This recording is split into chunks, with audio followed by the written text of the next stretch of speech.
Frères et sœurs, bonsoir, bienvenue sur Serviam, et que la paix de notre Seigneur Jésus-Christ repose sur vous. Je vous donne rendez-vous aujourd'hui pour la seconde vidéo du thème Connaître son adversaire, le système de l'Antéchrist. Et ce soir, je vais traiter avec vous le sujet de la caste. C'est le nom que j'ai choisi pour déterminer la poignée de personnes qui dirigent le monde sous l'influence et l'obéissance de Satan. Alors, je vous ai déjà parlé hier du mal originel, et donc dans la continuité, je vais vous parler de ces personnes qui appliquent ce mal originel. Alors, pour étayer ma réflexion, je vous apporterai des éléments tangibles, soit sous forme de citations, soit sous forme de références à des textes officiels, ou de recommandations de vidéos encore disponibles. Je dis encore disponibles puisque ces dernières années, beaucoup de vidéos ont été supprimées de la toile. Alors, je dirais que ces documents vous conduiront peut-être à chercher à comprendre par vous-même pourquoi la grande majorité des âmes humaines va si mal, et pourquoi cela va aussi de mal en pis, et surtout pourquoi tout va en s'accélérant en ce moment. Je dois vous dire que pour en arriver à comprendre tout ceci, il y a de nombreuses années maintenant, j'ai d'abord dû passer par la souffrance, tant dans mon âme que dans ma chair, évidemment.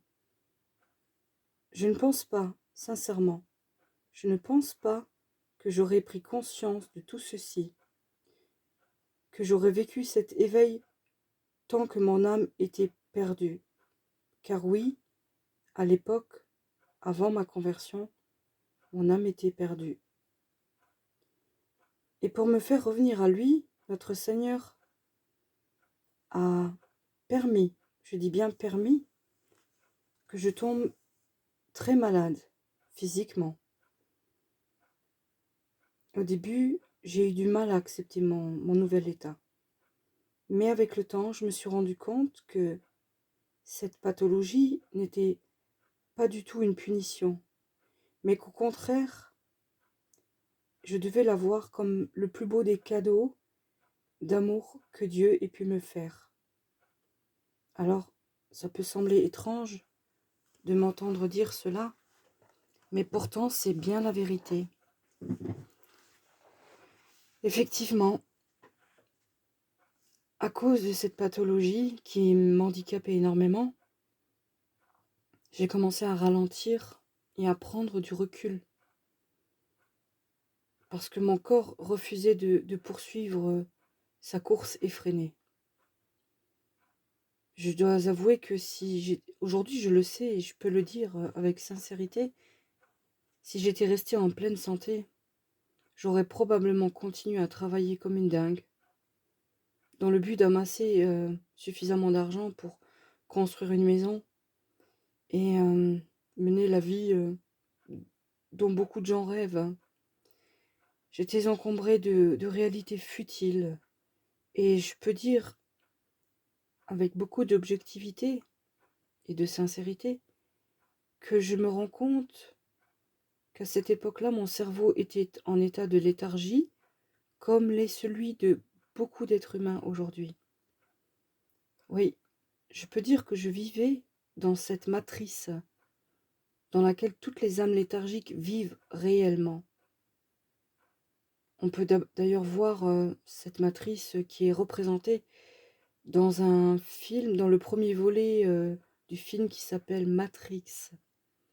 Alors c'est une science-fiction qui constitue, je dirais, un véritable pied de nez fait à nos encéphales endormis. Et si vous prenez l'une des répliques des frères Wachowski, une réplique qui a été créée pour le personnage Morpheus dans le premier Matrix de 1999, Ils disent ceci: la matrice est universelle, elle est omniprésente, elle est avec nous ici, en ce moment même. Tu la vois chaque fois que tu regardes par la fenêtre ou lorsque tu allumes la télévision. Tu ressens sa présence quand tu pars au travail, quand tu vas à l'église ou quand tu payes tes factures. Elle est le monde qu'on superpose à ton regard pour t'empêcher de voir la vérité. Et je me suis rendu compte que ce texte a vraiment tout son sens, car c'est la vérité.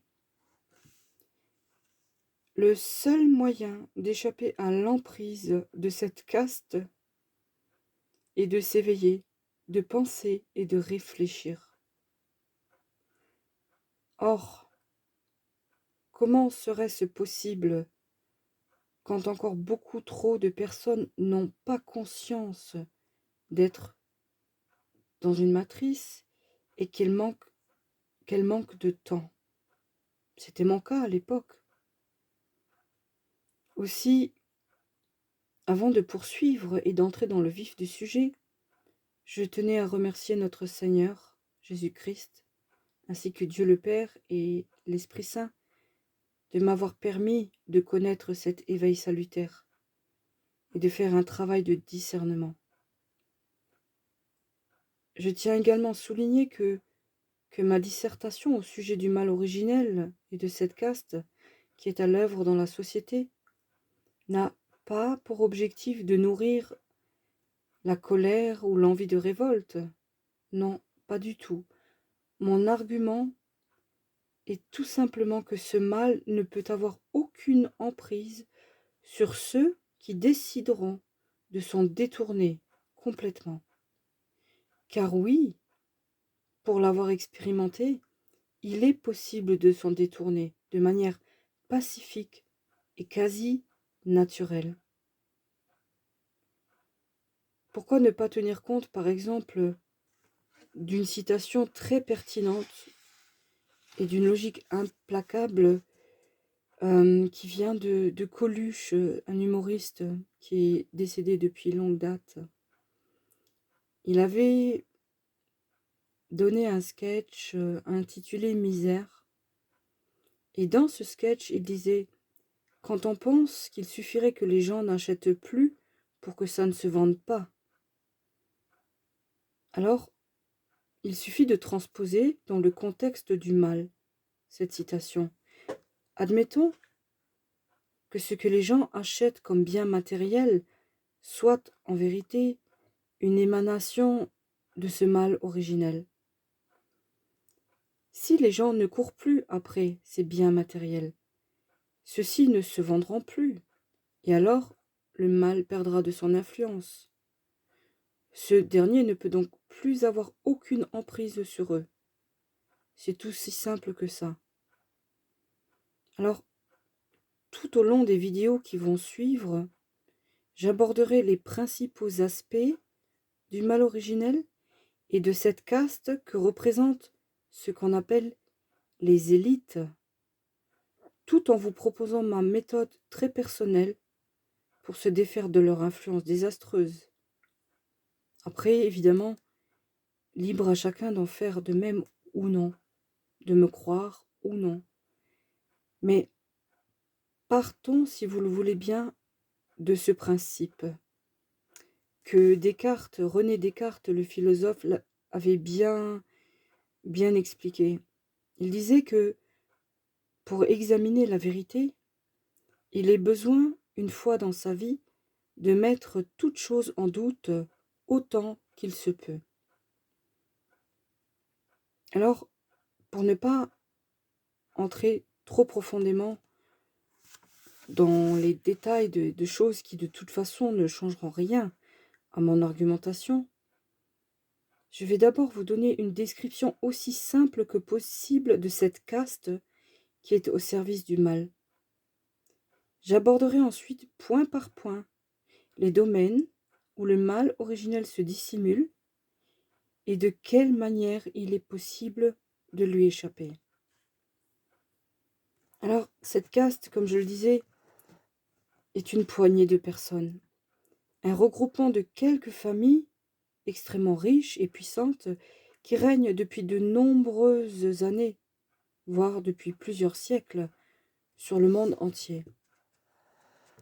Et déjà, un homme répondant au nom de Benjamin Disraeli, né en 1804, décédé en 1881, disait dans Coningsby, le monde est gouverné par de tout autre personnage que ne se l'imaginent ceux dont l'œil ne plonge pas dans les coulisses.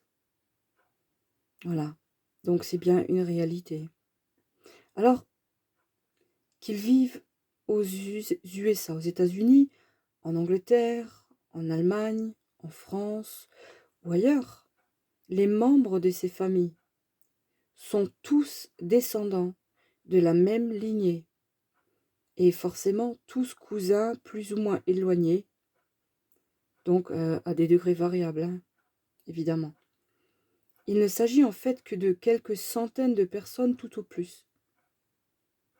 Je ne sais pas si vous réalisez que presque 9 milliards d'êtres humains sont dominés par quelques centaines de personnes qui appartiennent à une seule et même grande famille. Rien qu'en cela, c'est déjà démoniaque. Alors, peu importe le degré d'éloignement des membres de ces lignées, il faut comprendre qu'ils ont le même patrimoine génétique et la même intelligence supranaturelle qui leur vient du diable. Ces familles sont à la tête de toutes les gouvernances du monde. Qu'il s'agisse de présidence ou de royauté, ou encore d'armée, leur rang social se transmet d'une génération à l'autre. Et ces familles décident longtemps à l'avance de qui sera placé à la tête du pouvoir et de qui régnera. Et elles établissent un agenda. Elles se servent aussi des célébrités, des milieux sportifs, pour transmettre des pensées et des comportements déviants et sataniques. Elles ont main mise sur toute l'industrie du spectacle, de la médecine, de la technologie, je dirais même de la littérature, de la psychologie, de tous les domaines qui font une vie.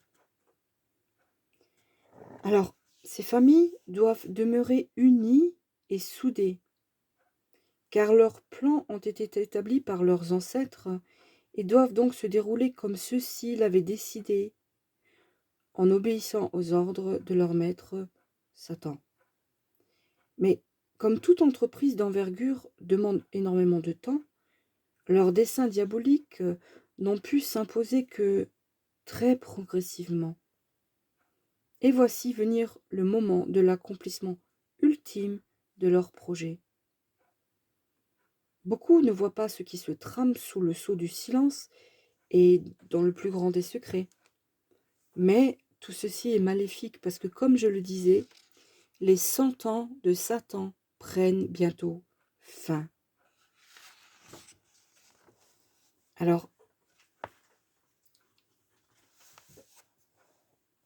un homme qui est né en 1935 et qui est décédé en 1983, qui s'appelait Lawrence Patton MacDonald et qui était congressiste américain, disait le but des... Alors je ne donne pas le nom de famille, ça commence par R-O. Ce sont deux familles qui commencent par R-O. Le but des R-O et de leurs alliés est de créer un gouvernement mondial unique combinant le supercapitalisme et le communisme sous la même bannière et sous leur contrôle. Est-ce ce que j'entends là par une conspiration? Oui, en effet, je suis convaincu qu'il y a un tel complot d'envergure internationale en planification depuis plusieurs générations est de nature incroyablement maléfique. Vous voyez là que c'est quand même un congressiste américain, donc une personne cultivée, de bon sens, à un haut poste de fonctionnaire, et lui-même dit ce genre de choses. Alors pour moi, c'est un gage de vérité. Et c'est une preuve que des personnes comme moi ou d'autres ne s'imaginent pas et ne sont pas paranoïaques.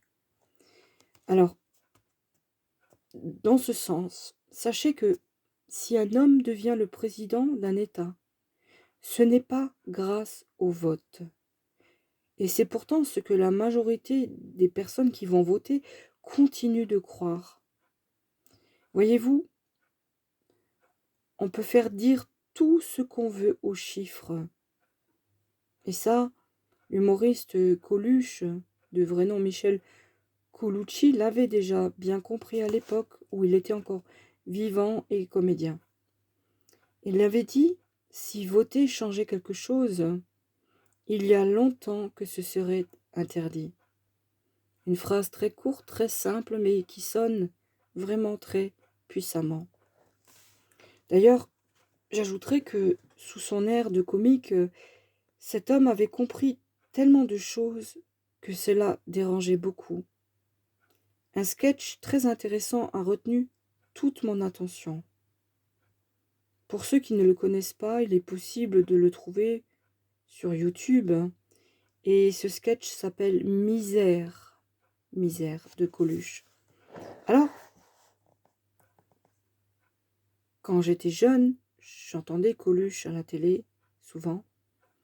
Mais en grandissant, ce sketch m'a beaucoup interpellée. En vieillissant, je veux dire. Parce que c'est un sketch qui est mémorable. Il a été présenté au cours de l'émission télévisée qu'on appelle les rendez-vous du dimanche. Et c'était un 14 octobre 1979. Et cette émission était animée par le présentateur Michel Drucker. Et voici ce que Coluche disait dans ce sketch de Misère de 1979. Il disait ceci: « De toute façon, ça va pas durer. Attendez que la gauche passe en 2012, vous allez voir. Attendez que la gauche passe, Mireille Mathieu, tout ça au goulag. » Alors j'ai regardé ce sketch en boucle.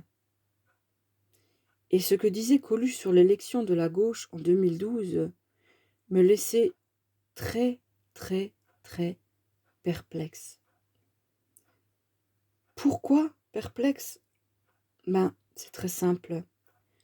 Ce spectacle date de 1979.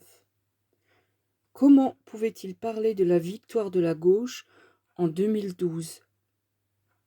En effet, en 1979, le mandat présidentiel était d'une durée de 7 ans et non pas de 5 ans comme c'est le cas aujourd'hui. Le septennat, donc la durée de 7 ans, passa au quinquennat, soit 5 ans, au cours de l'année 2000, par voie de référendum. Le premier mandat de 5 ans prit donc effet en 2002, avec Jacques Chirac comme président, qui effectua 2 mandats d'affilée. Le premier de ces mandats dura 7 ans, et le second, forcément, seulement 5 ans. Et c'est Nicolas Sarkozy qui lui succéda en 2007, suivi en 2012 par François Hollande. Si le septennat était resté en vigueur, les élections présidentielles n'auraient jamais pu se tenir en 2012. Je vais vous faire une petite explication. Si on se réfère à la base, sur la base du septennat, c'est-à-dire si rien n'avait changé, de 1974 à 1981, nous avions donc Giscard d'Estaing, qui a présidé 7 ans.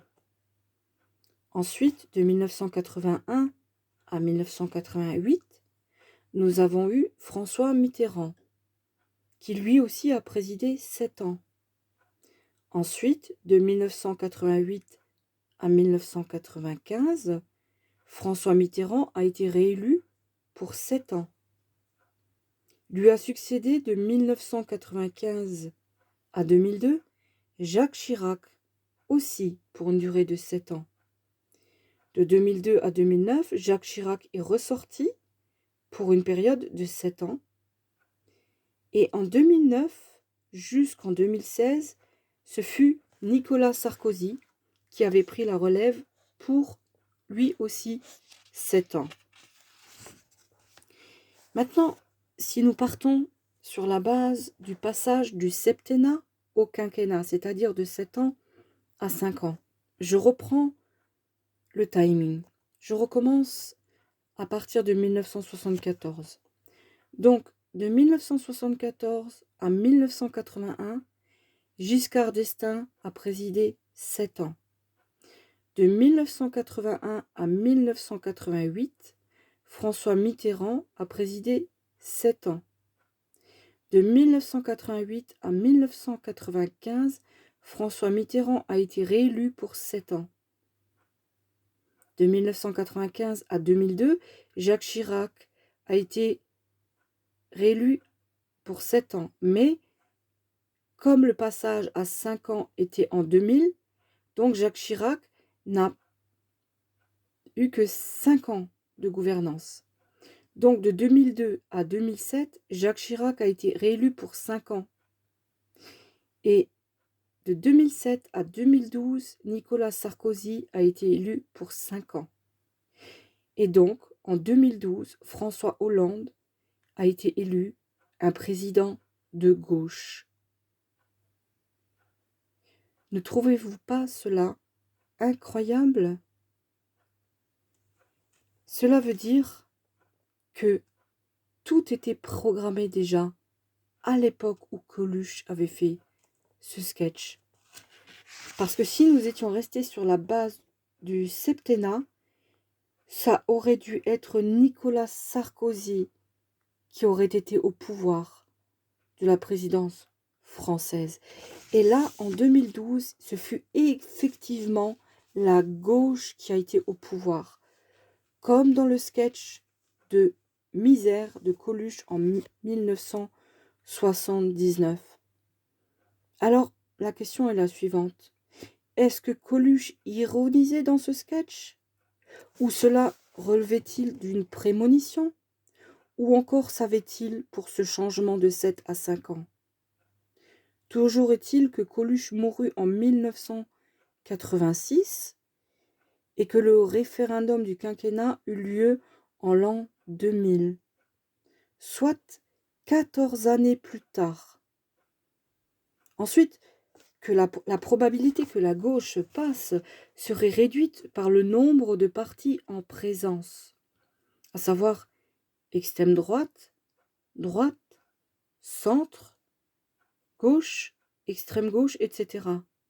Alors, là encore, s'agissait-il d'une simple prémonition ou d'un agenda appliqué? Je trouve ça vraiment surprenant. De plus, si l'on prend le soin d'écouter sa chanson intitulée « Je veux rester dans le noir », on comprend de suite à quoi il fait référence, à quoi il faisait référence. Et là, on peut dire qu'il savait. Peut-être lui avait-il proposé de rejoindre la grande famille, je dirais, illuminée, n'est-ce pas? En tous les cas, il s'y est opposé ouvertement avec cette chanson. Alors, sur cette argumentation que je viens de vous démontrer, vous pouvez vous dire que le vote, c'est du pipeau. Le président François Hollande a d'ailleurs axé, et c'est vérifiable, je n'invente rien, il a axé sa campagne présidentielle sur ce leitmotiv. À chaque meeting, ce sketch misère était diffusé sur un écran géant avant que le candidat ne fasse son apparition. Et je trouve ça extrêmement bizarre. Alors, je dirais pour Coluche, paix à son âme. et j'espère qu'il est auprès de notre Seigneur, car son incarnation terrestre fut bénéfique, et les circonstances de sa mort plus que douteuses. Voilà. La parenthèse sur ce sketch refermé, je continue mon argumentation. Staline, lui aussi, savait que le vote ne servait à rien. J'ai trouvé une de ses citations dans laquelle il disait « Il est déjà bien suffisant que les gens sachent qu'il y a eu une élection. Les gens qui votent ne décident de rien. Ce sont ceux qui comptent les votes qui décident de tout. » Et si cette citation ne suffit pas à vous convaincre, j'en ai une autre de Franklin Roosevelt, qui était donc président des États-Unis de 1932 à 1945. Lui-même disait « En politique, rien n'arrive par hasard. Chaque fois qu'un événement survient, on peut être certain qu'il avait été prévu pour se dérouler ainsi. » Voilà, frères et sœurs. J'essaie de vous montrer que ces familles puissantes qu'on peut dénommer castes règnent donc sur la politique, la loi, les banques, l'armée, la santé, les ressources naturelles, sur les médias, une grande partie des médias, comme la radio, la télévision, les magazines et les journaux. Et Coluche disait lui-même, on ne peut pas dire la vérité à la télé, il y a trop de gens qui regardent. Ensuite, un personnage pas très connu, mais qui était tout de même vice-président du réseau CNN News, qui est une chaîne américaine, il me semble, qui s'appelle Frank Sesno, disait « Nous disons aux gens ce qu'ils ont besoin de savoir et pas ce qu'ils veulent savoir. » Tout est lié. Mais ces familles ne sont pas au sommet. Elles ne sont pas au sommet. Il y a encore au-dessus d'elles, vraiment au sommet de ce qu'on peut appeler une pyramide, hein, un tout petit groupe d'individus qui domine le monde entier et qui, lui, est en relation directe avec Lucifer, constamment. Alors, certains parlent d'Illuminati, d'autres de Brotherhood, ou encore de Skull and Bone, ou d'autres confréries occultes, mais peu importe leur nom. Le plus important à retenir est que ce groupuscule organisé en société secrète joue avec le monde, en le prenant pour un échiquier géant. Et ils utilisent les êtres humains comme s'il ne s'agissait de rien de plus que de pions. Et je peux vous l'affirmer par une citation d'un membre du CFR, qui s'appelait Nicolas Murray Butler. Alors, avant de vous lire cette citation, je dois préciser que le CFR signifie le Council on Foreign Relations. Et c'est un laboratoire d'idées américain non partisan dont le but est d'analyser la politique étrangère des États-Unis et la situation politique mondiale. C'est quand même un organisme très influent. Alors, il disait, Nicolas Murray Butler, le monde se divise en 3 catégories de gens. Un très petit nombre qui fait se produire les événements, un groupe un peu plus important qui veille à leur exécution et les regarde s'accomplir, et enfin, une vaste majorité qui ne sauront jamais ce qui s'est produit en réalité. Voilà. Je vous demande un instant, j'ai besoin de boire.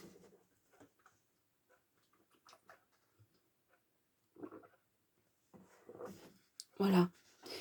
Ainsi, en échange du pouvoir total sur les peuples, c'est-à-dire nous, les personnes lambda, les individus X, les familles dirigeantes du monde vouent une entière dévotion à cette société secrète qui est tout à la tête et qui est dirigée par Satan lui-même. Et oui, nous sommes des pions, des esclaves modernes si vous préférez, de la main-d'œuvre bon marché, destinée à la fois à les engraisser, les enrichir et les servir comme de loyaux esclaves. Mais nous ne sommes pas encore assez rendus en esclavage. J'y viendrai plus tard dans mes vidéos. Ces élites nous façonnent depuis l'enfance. pour que nous devenions dociles, obéissants, et pour que nous n'ayons plus d'opinion à exprimer ou alors que notre opinion soit complètement erronée. Un philosophe répondant au nom de Noam Chomsky, qui est relativement connu, c'était un professeur de linguistique et un philosophe américain, disait ceci au sujet de l'éducation. Il disait: l'éducation est un système d'ignorance imposé. Des centaines de milliards de dollars sont dépensés chaque année pour contrôler l'opinion publique. Et il savait vraiment de quoi il parlait quand il disait cela. Ces familles disposent, elles, de la connaissance, de la véritable connaissance, je veux dire, d'une véritable instruction, de la culture et du savoir de l'occulte caché, dont elles se servent pour mieux arriver à leur fin, tout en provoquant la division autour d'elles pour mieux régner. Leurs outils sont les suivants: les pratiques occultes, la pédophilie, la destruction de la famille, la télévision, l'Internet, l'industrie de la musique, la sexualité, l'argent, la puce RFID, l'alcool, les drogues, la violence, les psychotropes, le climat, etc. Cette liste est loin d'être exhaustive. Alors, dans toutes les vidéos qui vont suivre, comme je l'ai déjà dit hier ou avant-hier, je crois que c'était avant-hier, mon objectif n'est pas de vous bombarder, mais de vous partager le minimum de choses à savoir pour échapper au mal originel qui est à l'œuvre dans notre société et pour vous protéger de cette caste et protéger nos générations à venir, c'est-à-dire nos enfants, nos petits-enfants et les arrière-petits-enfants, toutes les générations qui vont suivre. Parce que nos enfants, ce sont nos enfants à tous. En dehors du lien de filiation, un enfant est sacré au nom de Dieu, aux yeux de Dieu. Et ce sont nos enfants à tous, nous devons les protéger. Car c'est avec eux que Dieu fondera le nouveau monde d'amour qui va venir, une fois que notre Seigneur aura fait ce que j'appelle le grand ménage. Tout comme chacun d'entre nous, qui faisons partie du petit peuple, doit faire le choix entre le bien et le mal, ces personnes les plus hautes placées, les hommes politiques, les hommes de loi, les hommes d'armée, les hommes de science, les personnes du show business, doivent elles également faire ce choix. Et contrairement à ce que certains d'entre nous, petites gens ordinaires, pourraient penser, les élites ne gouvernent pas le monde par souci philanthropique. Notre société est résolument moderne et évoluée, certes, mais elle n'est pas juste ou saine pour autant. Il n'y a pas de philanthropie. Il n'y a pas de bonté venant de ces personnes. Il y a juste un plan diabolique et un intérêt derrière. Et notre société est profondément malade à cause de ces gens et aussi à cause de notre ignorance, parce que ne pas savoir est devenir une victime. Parce que nous nous laissons influencer sans même parfois s'en rendre compte. Alors, je trouvais une citation qui représente bien ce mal-être dans notre société aujourd'hui. Et c'est une citation qu'on peut attribuer à Jiddu Krishnamurti. Alors certes, là encore, ce n'est pas un chrétien, mais c'est un homme sage. Et il disait, ce n'est pas un gage de bonne santé que d'être intégré dans une société profondément malade. Voilà. Alors, c'était un philosophe indien. Et à l'instar d'autres grands penseurs et d'autres grands philosophes, il avait très bien compris cela. Notre société est malade, car elle est rongée par le mal originel qui est infligé par cette caste partout sur Terre, et notre société va bientôt disparaître. Pourquoi? Parce que nous-mêmes avons laissé le mal s'y installer. Attention, je dois bien préciser tout de même que La société actuelle va bientôt disparaître, mais pas l'humanité. Ce n'est pas la fin du monde. Nous sommes en Apocalypse, ce qui veut dire révélation, et ce changement va se faire effectivement dans la souffrance. Mais ce n'est pas la fin du monde, c'est la fin d'un monde, la fin de cette société qui est profondément malade et touchée par le diable. Alors voilà mes frères et sœurs, pour ce soir je vais m'arrêter là. Demain ou après-demain, je vous parlerai des élites et des pratiques occultes.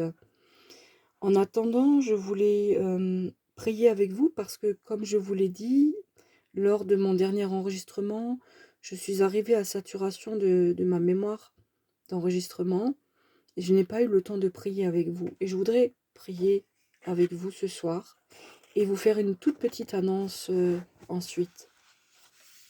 Alors, au nom du Père, du Fils et du Saint-Esprit, Amen. Père éternel, Dieu puissant de toutes choses, je m'associe en toute humilité devant toi ce soir, dans le très saint nom de notre Seigneur Yeshua, Jésus-Christ, avec mes frères et sœurs qui m'écoutent et avec toute personne de bonne volonté, pour te demander d'ouvrir les yeux à un maximum de nos frères et sœurs qui ne comprennent encore pas le fonctionnement de l'adversaire, de sorte qu'ils puissent réagir à temps et prendre leurs dispositions et se ranger vraiment du côté de notre Seigneur et de combattre spirituellement à nos côtés par la prière, par la protection de toutes ces pollutions spirituelles qui sont autour de nous. Je te demande, Père, d'avoir compassion des non-croyants et de toucher leur cœur pour qu'ils aient envie de donner leur vie à notre Seigneur Jésus-Christ. Je te demande, Père, aussi, en union de prière avec mes frères et sœurs, de veiller sur ma santé, surtout l'aspect cérébral, de sorte que je sois apte à partager à mes frères et sœurs tous les sujets qui vont suivre. Et tu sais qu'ils sont très nombreux, que j'ai encore beaucoup de travail à accomplir pour toi, Seigneur, et par amour pour mes frères et sœurs. Je voudrais, Seigneur, que tu prennes soin de chacun d'entre eux, comme tu le fais avec moi. Et je te rends grâce, Seigneur, pour toutes les choses qui vont encore. Je te rends grâce aussi, Seigneur, pour les personnes que tu auras touchées par ta grâce et à qui tu auras permis d'entendre la vérité. Quant à ceux qui refusent d'entendre et de comprendre, nous te prions, Seigneur, pour elles, afin que tu puisses ouvrir leurs yeux, toucher leur cœur et, comme l'a dit notre Seigneur Jésus-Christ, faire en sorte que leur œil soit en bonne santé. Parce que notre Seigneur l'avait dit, si ton œil est dans les ténèbres, si ton œil est en mauvaise santé, alors tout ton corps sera plongé dans les ténèbres. Et l'heure est au réveil, l'heure est à la compréhension des choses cachées. Tu nous as dit, Seigneur, invoque-moi et je te montrerai des choses cachées. Et ces choses que je livre avec le temps qui passe à mes frères et sœurs font partie des choses cachées que chacun de nous, chrétiens, devons savoir pour justement devenir des fidèles soldats, pour que nous puissions ne plus jamais tomber dans les pièges et les tentations de l'adversaire. Père, je te confie aussi ce qui se passe dans le monde et je te demande d'intervenir, de protéger le faible, les enfants, les femmes. Il y a tellement de détresse dans ce monde, tellement d'horreurs qui se produisent, et je sais que c'est que le début. Alors donne-nous la force, Seigneur, de surmonter spirituellement, psychologiquement et physiquement ce qui se passera encore, pour que nous, frères et sœurs catholiques, soyons des artisans fidèles de soutien moral, de soutien logistique, d'aide, d'entraide, pour les personnes qui seront les plus dans la nécessité. Maman Marie, je te demande vraiment de prendre la main de tous nos frères et sœurs et de les garder bien fermement attachées à celle de notre Seigneur Jésus-Christ dans ces temps difficiles qui vont encore se profiler. Et Maman Marie, je voulais aussi te dire que je t'aime, que notre Seigneur Jésus-Christ nous a donné ton amour et tu es devenue notre maman de cœur et je voulais te remercier pour la tendresse que tu berces, que tu donnes dans nos cœurs. Et tu nous donnes la force aussi d'être nous les femmes à ton image. Et sans ton aide précieuse, nous avons trop de difficultés. Alors Maman Marie, merci de nous avoir acceptés comme enfants d'adoption. Merci de veiller sur nous parce que les démons te craignent. Alors voilà, je t'embrasse au nom de nos frères et sœurs. Seigneur, merci pour ta bonté, merci pour ta miséricorde, merci pour ta compassion, merci pour les facilités de vie que nous avons encore comparées à d'autres personnes sur terre qui souffrent terriblement.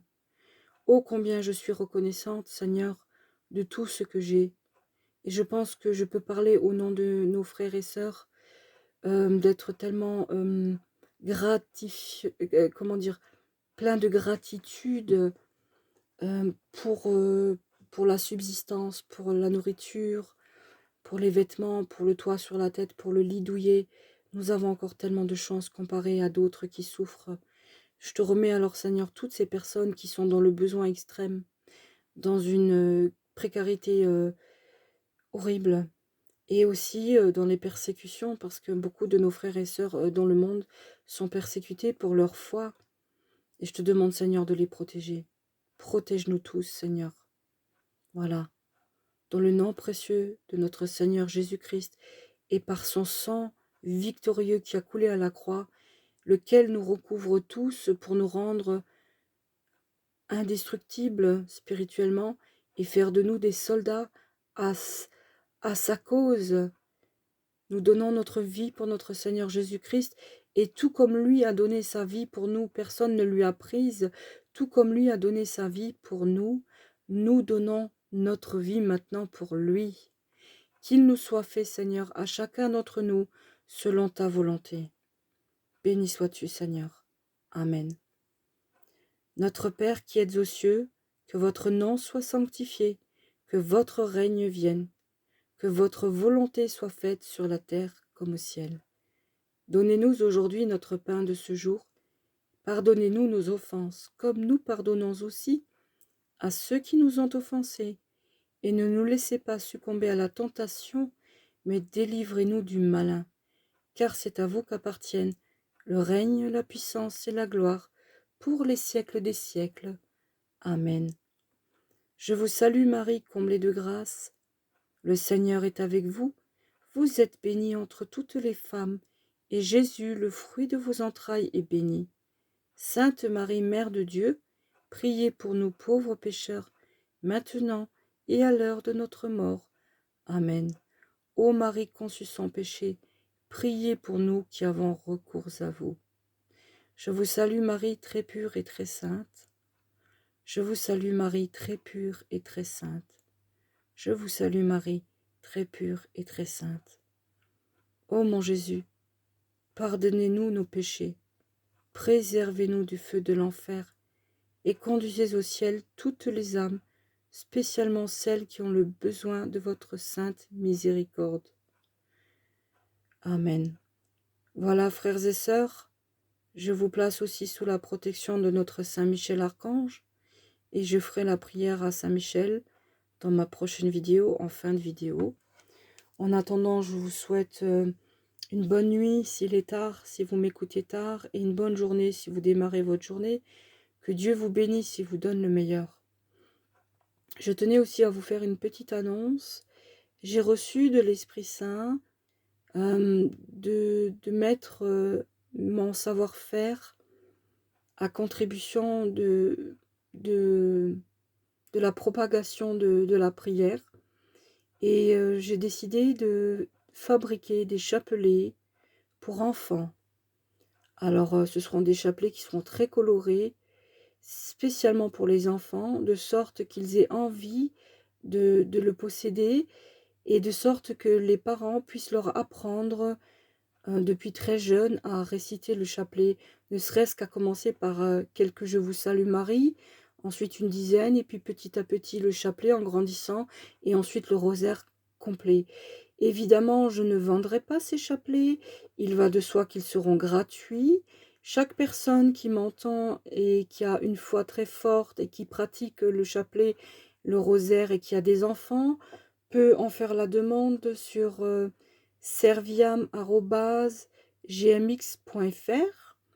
Il peut me laisser son adresse et son nom de famille et me dire s'il a un garçon ou une fille, son âge, pour que je sache la thématique du chapelet.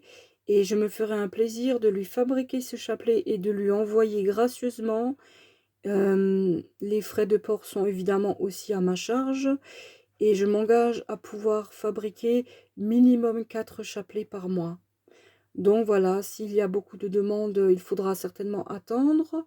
Je ferai au mieux. Mais si les demandes ne sont pas trop conséquentes, vous aurez vos chapelets assez rapidement. Voilà, c'est une petite contribution pour la propagation de la prière du chapelet, qui est, je le rappelle, un combat, un outil de combat spirituel très très efficace. Et je pense que nous, parents, devons montrer l'exemple à nos enfants, à nos jeunes enfants et à nos adolescents, et voire même à nos jeunes enfants adultes, euh, que nous ne pouvons gagner que par la prière. C'est l'arme ultime que le Seigneur nous a demandée. Car comme il est écrit, nous n'avons pas à lutter contre la chair et le sang, mais contre les autorités et les principautés du ciel, hein, les démons et tous les anges déchus. Et notre combat passe à genoux par la prière, par le chapelet. Il ne doit pas y avoir de violence, mais il doit y avoir de la prière. Et pas seulement des prières superficielles, des prières très longues, des prières très engagé, même à genoux s'il le faut. Et nous devons donner cet exemple à nos enfants parce que prier, c'est bien, mais nous devons transmettre. Étant donné que les enfants imitent leurs parents, s'ils voient leurs enfants jouer, s'ils voient leurs parents jouer sur la console à des jeux vidéo, ils auront envie de jouer à des jeux vidéo.